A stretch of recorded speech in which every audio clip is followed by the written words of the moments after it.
just another shitty review. Hey, what's going on, everyone? Thick Man here with another legit anime review.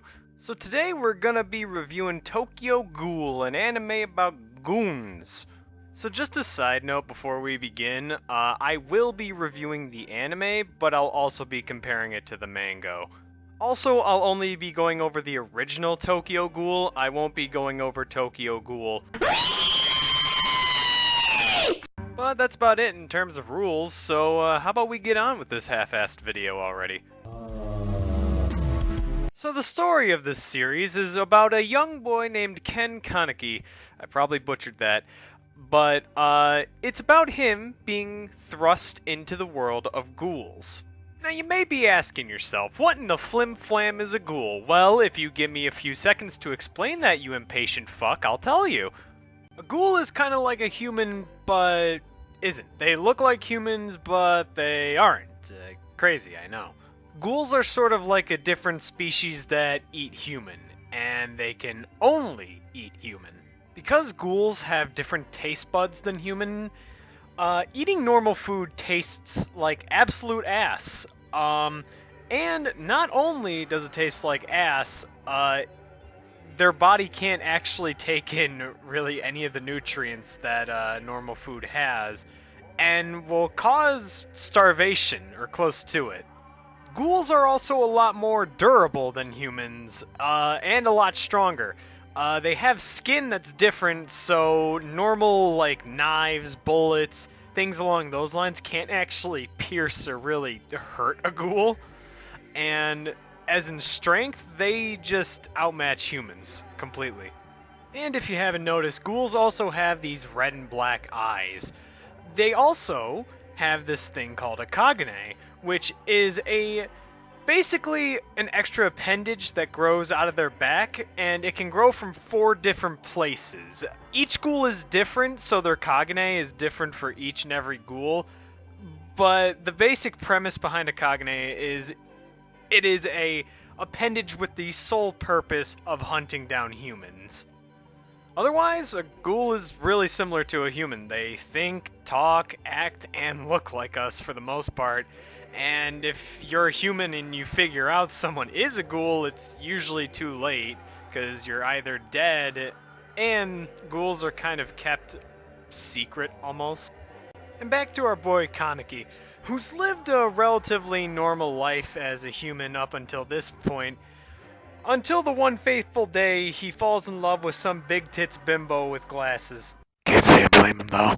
So this bimbo's name is Rize, and on the first date she tries to eat him out, but, you know, not in the good way, you know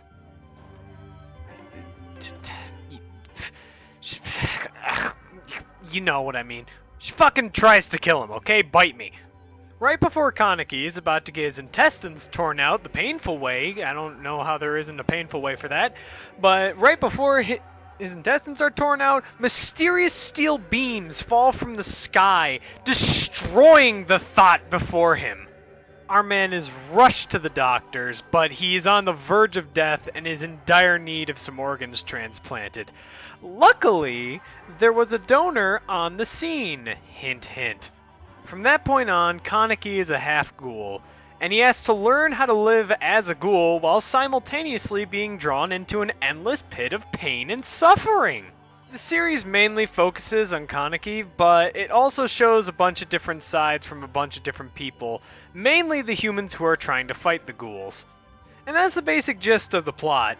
It starts off, it's a really interesting show, because it starts off with this just really basic are ghouls bad argument, but then it just turns into this amalgamation of just, what the fuck, just a whole bunch of different viewpoints, morals, ideals are just like shown to you, and you just don't know what to think anymore.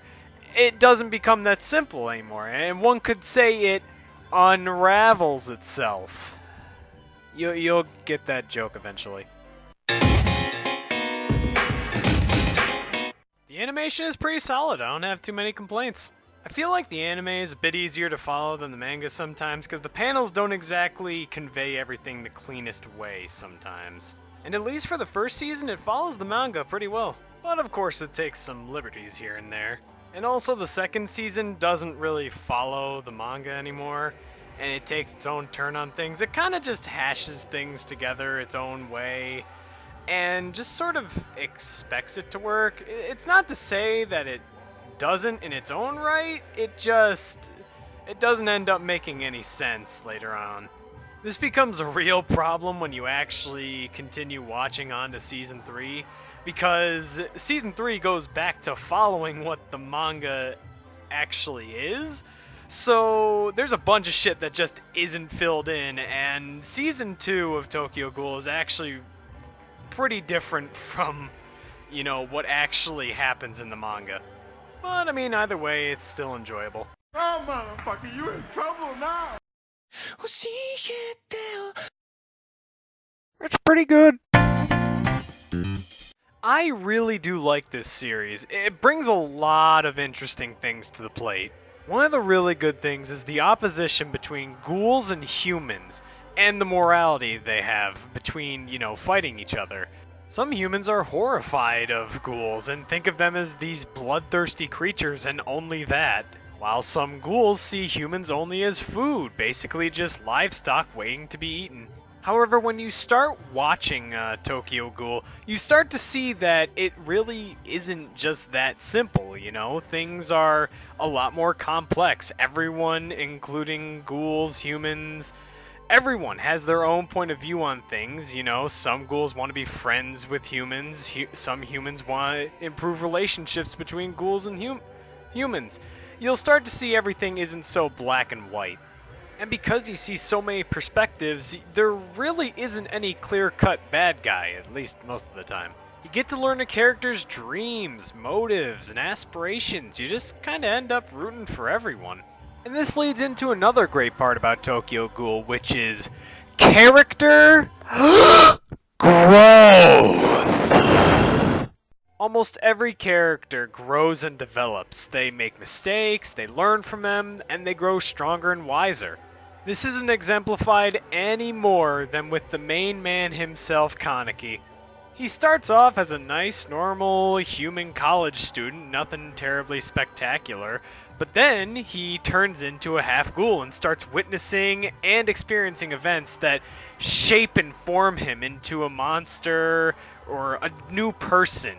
As the series goes on, he changes all the time. Like, seriously, this boy has undiagnosed split personality disorder. Either way, Kaneki is a really strong main character, to the point where he kind of outshines a fair amount of the other characters. Also, the fight scenes in this are really exhilarating. Almost every fight has some real heavy meaning behind it. There's a lot of weight behind every single punch or slice that's thrown. And also, the fights get really, really gruesome. So if you're into gory shit and the things of the like, then, this is up your alley. This series has a lot going through it, through its characters, morality, storytelling, and excellent fight scenes, but, however, this shit ain't perfect. I gotta come. One of the main problems I have with this series is its consistency, and I mean that in a lot of fields. A big consistency error is the fragility of ghouls. Like, sometimes they're these unkillable death machines that can't be stopped by nothing, and yet other times it's just like, wow, he actually just got his head kicked off, no problem. What happened? One big example of this is when Kaneki tries to stab himself in the stomach. Don't ask. And not only does the knife not do anything to him, it actually bends because the force just is too strong. Yet in another scene, he's just chilling in a diner, just drinking tea, but then he gets a paper cut and starts bleeding. Huh? My other problem with consistency are the characters. Some of them are really well developed, interesting characters, with interesting morals, ideals, you name it. They're just good characters. And then, some of them aren't. Now, is it inherently bad that some characters don't change? No, because some people are like that. Some people are stuck in the past, ever affected by it. And just some people just don't ever change. That's just how their personality is. However, that leads into another problem. Not so much with consistency, but there are a shit ton of fucking characters, and this becomes a little bit of a problem later on.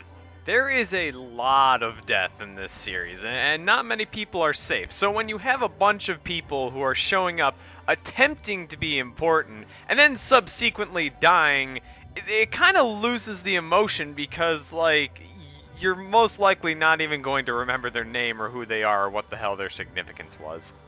Now, you could call me a lazy fuckwad for not remembering names or a crybaby about this problem, but look, I'm a busy man. Look at my schedule here, okay? I can't be fucked to be remembering names, come on. Also, when I said characters overshadow each other, it gets really bad when comparing other characters to Kaneki. This wouldn't even be a show if he wasn't in it. One of the biggest errors I can tell you is the differences between the anime and the manga, and I will tell you that, in my opinion, I think the manga is miles better than the anime. The manga is able to tell you every little detail that you need to know, you know, the artwork is also really, really solid, for the most part. I mean, look at these panels right here, okay? Look at how much emotion is shown between, like, each and every one of them, you know, that's some talent. And also, it's a lot more violent, like a lot more brutal, because some of the shit can't be shown on TV. And you know, I get it. You can't put everything into a show with a limited time, a budget, and also you can't show all the gratuitous stuff that happens, because I'm pretty sure not a lot of it is allowed on TV. And it's sad, because some of the magic just gets lost in translation. Not the language translation, but, you know. As if I haven't said enough, also, the Season 2 just does its own thing. Like, important characters and events that happen in the manga are nowhere to be found in Season 2. Now, that's not to say Tokyo Ghoul Season 2 is bad or anything, per se, but if you want to go on to watch Tokyo Ghoul Re, you better be ready to be confused as fuck, or you can just read the manga and actually understand what the hell is going on. Now, ain't that right, Jerry? So, all in all, I think watching the Tokyo Ghoul anime is a good way to waste a weekend. And I think this goes without saying, but this show ain't for the faint of heart. There's a lot of gruesome violence and a lot of very disturbing themes throughout it.